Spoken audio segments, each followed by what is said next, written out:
E aí, professora Kátia, tudo bem? Eu sou o Aristides do terceiro de administração. Primeiro, eu queria falar que eu queria me arrumar um pouco mais, apresentar que tô meio acabado, mas é que eu tô no trabalho, então não teve como. Bom, eu vou falar dos dois livros que a senhora passou, que foi o Vidas Secas e o Fahrenheit. Na verdade, eu tava com um pouco de dúvida de como pronunciava, porque eu vi gente pronunciando Fahrenheit, então eu fiquei um pouco em dúvida. Bom, primeiro eu vou falar de Vidas Secas. Aqui, ó. E eu acho interessante que logo aqui na capa do livro já tem a baleia, provavelmente morta pela... Aqui, ó, por conta de como tá os olhos dela. Então, eu achei muito interessante que já começa com a baleia assim. O livro, ele se passa tipo, no meio do nada, no Nordeste, no meio da seca. Como o próprio título já diz, vidas secas. Porque as vidas deles são assim mesmo, não tem nada. Bom, eles são 4 pessoas e um cachorro. É o Fabiano, que é o protagonista, é o pai da família. Assim, a Vitória, que é a mãe da família. As duas crianças que elas não têm nome. E a Baleia, que é o cachorro que eu acabei de mostrar aqui. Bom, eles estão famintos, eles estão exaustos, tipo, de toda essa vida. E eles, tipo, começam a procurar outro lugar. Eles vão para outro lugar.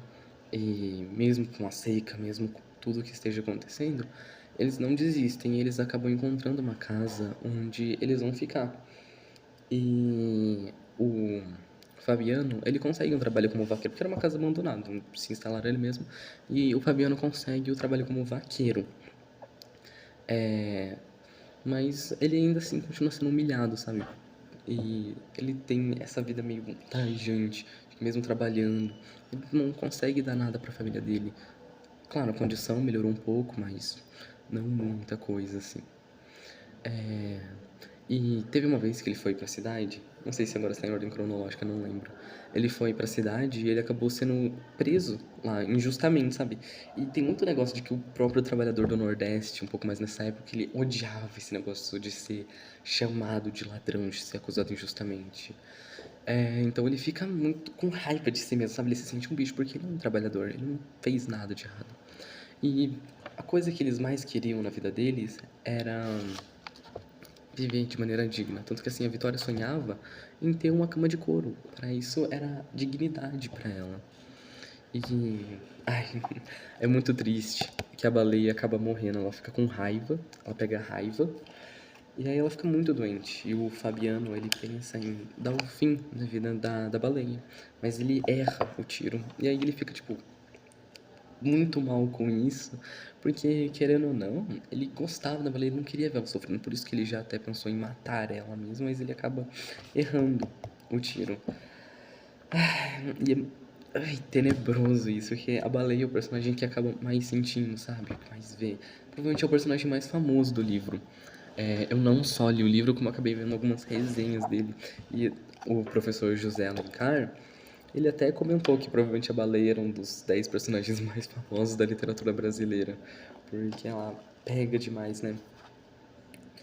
E no final eles acabam saindo dali, daquele lugar que eles estão, eles cansaram dessa vida e eles partem para o sul, em busca de uma vida melhor, vamos assim dizer.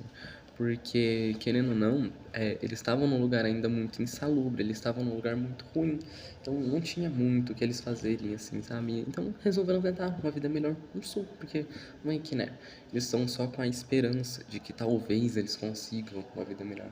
E aqui não retrata a vida de uma pessoa, aqui retrata a vida de várias pessoas, muitas pessoas, porque com certeza não foi só o Fabiano e sua família que passaram por tudo isso. Foram muito mais gentes. E aqui inclusive tem os personagens: o Fabiano, assim, a Vitória, os dois filhos e a baleia. Eu achei muito legal. Bom, o enredo é mais ou menos isso, é a vida horrível que eles levam. Ele também chama uma vida seca, seca, sem nada. Então, o próprio nome já pega muito bem o que eles estão falando. E a gente tem o livro Fahrenheit. Tem alguns jeitos de pronunciar, mas não sei exatamente qual que é o certo. A primeira coisa que eu queria destacar desse livro é que eu gostei muito das ilustrações. Deixa eu pegar algumas aqui Eu até ia marcar, mas eu achei que ia ficar muito ruim depois, com um monte de marcação e ter que ficar tirando no meio do vídeo. Eu achei que ia ficar horrível. Aqui. Essa ilustração aqui, ó. Olha, muito bonita. E são todas meio estranhas, se você for pensar. Não tem uma forma meio certa. Essa é algo meio de sonho, sabe? Olha, são várias coisas misturadas. Aqui parece uma vaca que tem... Parece uma lagosta com um cérebro, com uma garra de algum inseto.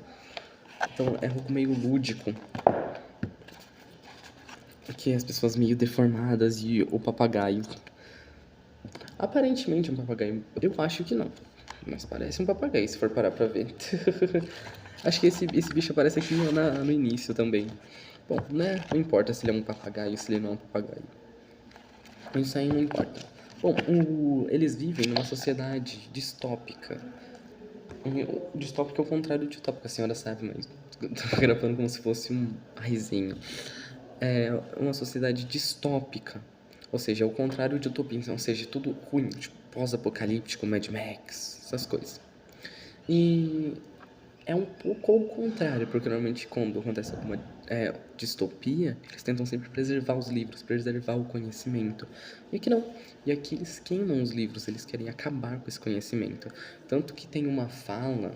Ai, não tô lembrando o nome do personagem, acho que é Beatty. Isso. Eu não sei exatamente se é assim que se pronuncia, porque alguns nomes eu não sei exatamente como que se pronuncia. Beatty. Vamos chamar de Bailey, que eu acho que é o mais correto. Ele mesmo fala que ele prefere viver na sombra da ignorância. Não exatamente com essas palavras, mas ele prefere viver na ignorância. Ele prefere não ter conhecimento sobre as coisas. É tipo o contrário do que o Aristóteles, se não me engano, falava. Que ele tinha que ser ignorante, ele tinha que sempre aprender mais, então ele não podia falar que ele já sabia de tudo, sabe? Ele sempre era ignorante, mas não ignorante no sentido de ser ignorante, mas sim ignorante no sentido de pensar um pouco, tipo, não pensar, sempre querer aprender, não se achar já por saber tudo. Bom, o protagonista é um Montan, eu não sei se é Montan ou Montague, eu tô com muito problema com o nome. Mas ele é um bombeiro, só que é um bombeiro que não apaga incêndios, ele causa incêndios de livros. E ele gostava do que ele fazia. Cadê? Tinha algum lugar aqui que estava escrito como é bom queimar. Não lembro onde agora, mas tinha algum... Aqui, ó.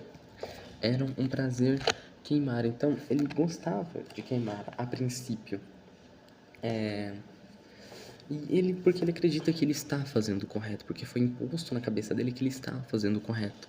Até que um dia ele acabou conhecendo a Clarice, uma menina não tanto quanto estranha, ela tinha uns gostos peculiares, ela gostava de conversar, gostava de andar na chuva, gostava de observar pessoas, e ela fez ele pensar pela primeira vez em muito tempo, tipo, muito tempo, porque realmente eles vivem na margem da ignorância, eles não pensam, eles não estão nem aí para pensamento, para senso crítico, para nada. Então, ele realmente ele começa a pensar. E nesse de pensar, ele começa a refletir um pouco da vida dele. Ele é casado, só que a esposa dele, nesse mundo distópico, ela é meio zureta. Ela fica totalmente viciada em telas, no entretenimento ali e em remédios. Assim que ela vive, eles não têm uma relação tão boa, não têm tanto contato, porque ela é totalmente alienada. Bom, e como ele tá questionando muito, fez questionar muito, ele acaba pensando demais. E ele começa a guardar livros na casa dele. Ele esconde alguns livros, sabe? Calma. Bom, bom. Ele começa a guardar livros na casa dele. Me perdi um pouco aqui, que eu fui pensar em outra coisa. Enfim. Ele começa a guardar livros na casa dele e começa a olhar assim, secretamente, sabe? Bom, ele lê escondido esses livros e a esposa dele nem sabe, porque ela, como eu disse, ela é totalmente alienada, então pra ela tanto faz como tanto fez, porque ela nunca, nem vai saber, ela nunca passaria isso na cabeça dela, porque eles não pensam. A única pessoa ainda que que pensa nisso é o Capitão Bailey, que é aquele que eu falei no iniciozinho. Ele começa a desconfiar, assim, sobre tudo que tá acontecendo, se ele realmente tá lendo algum livro, se ele não tá. E ele pensa demais. Só que por algum estralo, a Mildred, que é a esposa do protagonista, do Montan, ela acaba denunciando ele. Acho que por algum descuido ele acaba deixando o livro e acaba que ela descobre. Não sei se ele pensou que ela não fosse perceber, igual eu falei aqui, por conta da própria ignorância. Bom, então aí a, ele força, o Capitão Vir força o Montan a queimar a sua própria casa, já que tinha os livros escondidos e isso era inaceitável. Então ele queima a sua própria casa. E ele, no meio do desespero de todo, que negócio com lança-chamas, ele acaba queimando o Capitão Bill também. E ele acaba indo para um grupo de refugiados fora da cidade. Ele foge, porque ele matou um capitão e tal, e ele estava tendo conhecimento. E lá nesse grupo ele acaba encontrando algumas pessoas, com ex-professores, filósofos, pessoas que decoraram livros, sabe? Então eles são tipo a biblioteca humana. E no final do livro eles contam que a cidade acabou sendo destruída por uma guerra. E eles veem nessas chamas que queimou a cidade uma chance de reconstrução. Agora eles querem preservar o saber que sobrou da vida, reconstruir a cidade com tudo aquilo que foi foi esquecido. Bom, eu acho que foi isso. Passou um pouco, quase o dobro do tempo, que era 6 minutos, peço perdão. Mas tá aqui a minha